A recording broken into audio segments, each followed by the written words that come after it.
menyembunyikan berkas apa? Perkara, berita, acara pemeriksaan. Mereka nekat ngeyel, tidak mau memberikan BAP kepada kami. Padahal itu secara undang-undang itu penting sekali.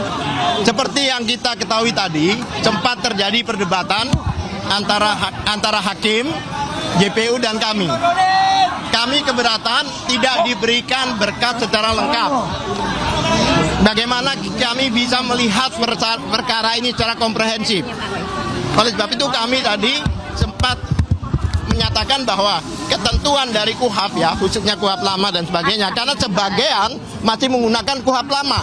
Dalam KUHP lama itu yang dimaksud pelimpahan itu termasuk berita acara pemeriksaan. Itu harus diberikan secara lengkap. Tetapi faktanya tidak mau memberikan. Oleh sebab itu kita bertanya, ada apa ini? Kok disembunyikan? Ketentuannya begitu dilimpahkan surat dakwaan itu harus sama. Apa yang diterima oleh hakim, apa yang diterima oleh jaksa, maupun kami PH perwakilan sebagai terdakwa. Namun kami tidak diberikan akses secara lengkap. Tidak diberikan dokumen secara lengkap. Meskipun kami sudah kami mengajukan surat 2 kali tetap, dan kemarin jujur pada saat salah satu PH atau advokat datang ke sana meminta berkas perkara, hanya diberikan 1/4. Padahal yang kami ketahui itu 1,5 meter itu berkasnya. Nah, oleh sebab itu ada tanda tanya besar. Ada apa ini? Kok dokumen-dokumen tidak diberikan pada kami secara fair? Ya kan? Mungkin dilanjutkan oleh Pak Lutfi. Ya, jadi persidangan ini kami anggap prematur. Mengapa? Karena ketidaklengkapan dari dokumen yang harusnya diserahkan kepada tersangka, bukan terdakwa ya, tersangka, pada waktu sebelum menjadi terdakwa itu harusnya sudah selesai dahulu, baru boleh dilimpahkan ke pengadilan. Ya, dengan demikian kami pun bisa menyiapkan segala sesuatunya, termasuk menyampaikan akan mengajukan perlawanan atau tidak di persidangan ini harusnya. Ya, jadi karena ketidaklengkapan itulah kami masih menimbang-nimbang tentang perlawanan. Tapi kami akhirnya setelah mendengar bacaan dari surat dakwaan tadi itu, kami bersikap mengajukan perlawanan.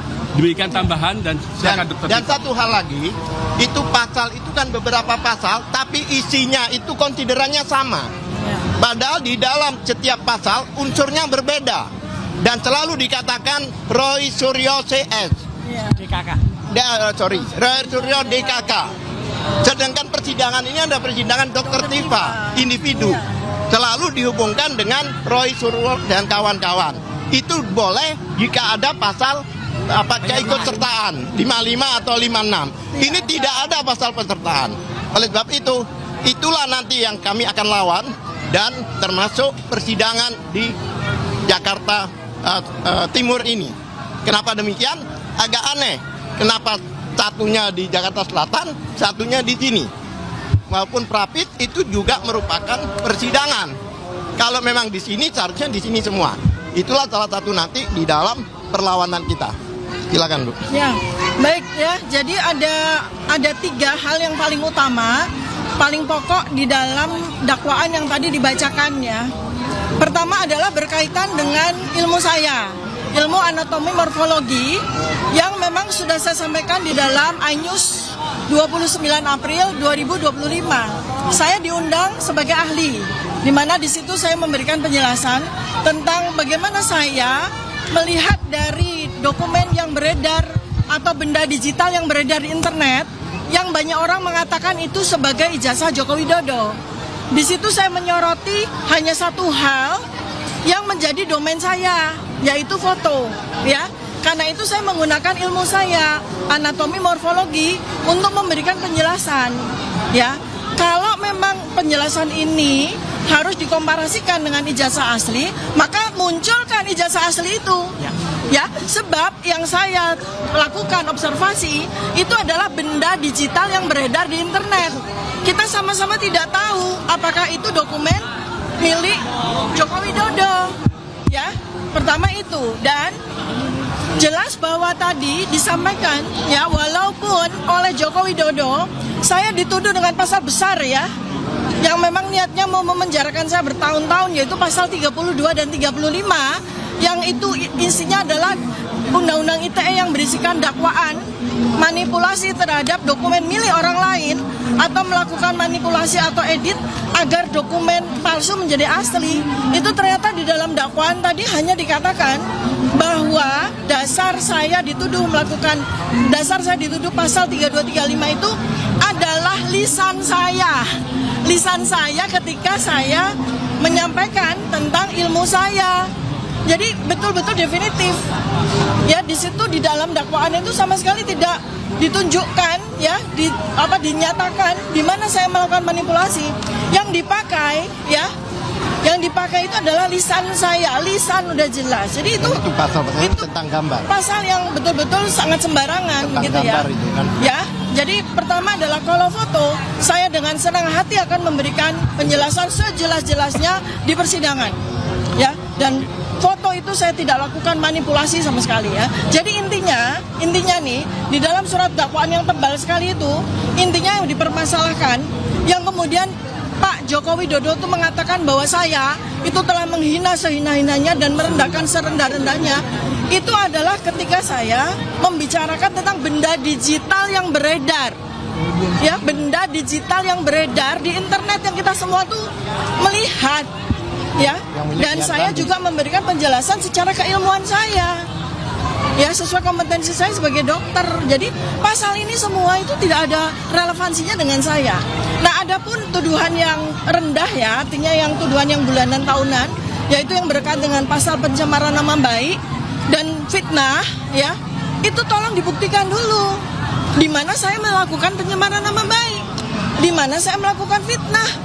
Karena yang saya bicarakan, yang menjadi objek kajian saya, yang menjadi objek observasi saya itu benda digital yang beredar di internet. Ya, jadi bagaimana caranya agar Pak Joko Widodo itu membuktikan bahwa saya melakukan pencemaran nama baik, bahwa saya telah memfitnah, maka Pak Joko Widodo wajib untuk menunjukkan ijazah aslinya, bukan di sidang, bukan hanya di sidang, tapi juga di publik.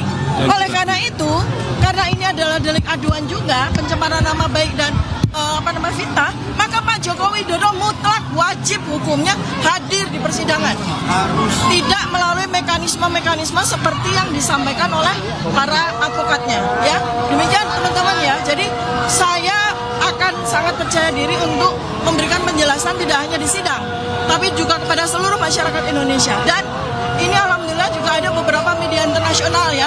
Ini menjadi bukan hanya sekedar publik Indonesia domain, tapi ini menjadi internasional domain. Jadi hati-hati kepada semua pihak, termasuk kepada jaksa, termasuk kepada hakim. Karena tadi jaksa seakan-akan ingin menyembunyikan berkas perkara, berita acara pemeriksaan.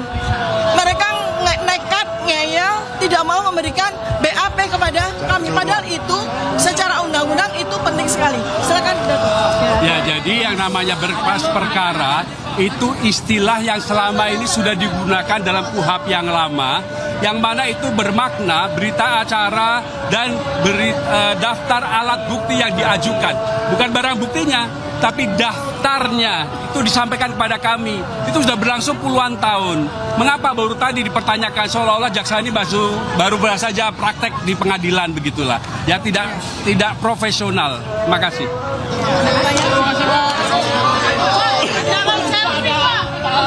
Tersangka lain yang bisa dijadikan tersangka pada Kita tidak membicarakan tersangka. Ya itu wilayah dari hakim ya, wilayah hakim ya. Kita fokus saja dengan kasus saya.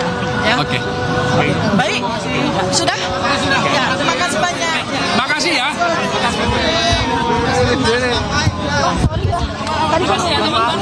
saya tidak akan memberikan statement karena ini sidangnya Dr. Tifa. Ya, nanti di sidang saya baru saya akan berikan dan saya langsung akan segera ke sidang pra peradilan. Terima kasih. Sorry ya. Hidup Jokowi. Hidup Jokowi. Hidup Jokowi. Lu Pak Yasmin. Parah lu.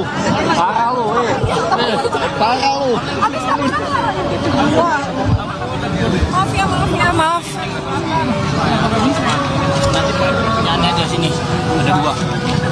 diwawancari oleh awak media.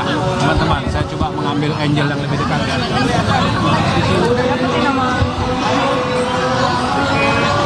Ya pemirsa, itu dia tadi pernyataan dari Dr. Tifa usai menjalani sidang perdana kasus ijazah Jokowi, di mana ia tadi menjawab atau